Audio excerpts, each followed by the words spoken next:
呢條片咧，我哋會解 practice paper MC 嘅第40題。咁呢個關於咧circle geometry 啦，有 tangent 嘅題目。OK， 咁而家咧話俾你聽咧，A 咧就係一個 common centre，我哋叫 concentric circle 啦。OK， 然後 BC 咧就係一個 chord of 一個大嘅 circle 啦。咁而亦都咧 touch small circle，咁即係咧對於佢個 small circle 嚟講咧 ，BC 就係佢嘅 tangent。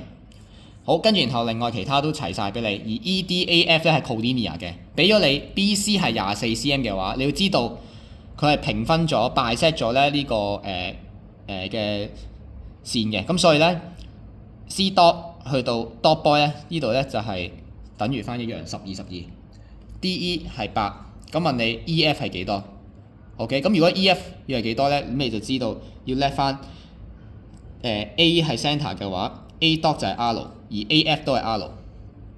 咁蝦包，如果我哋睇翻 AC 咧，咁 AC 呢條咧就會係 R 加8啦。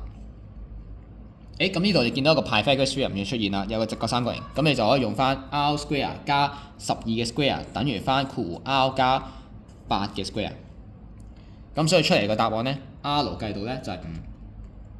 好，咁但係佢問你 EF 喎，咁 EF 即係5加5加8，咁所以答案就係18，所以答案就係 C 啦。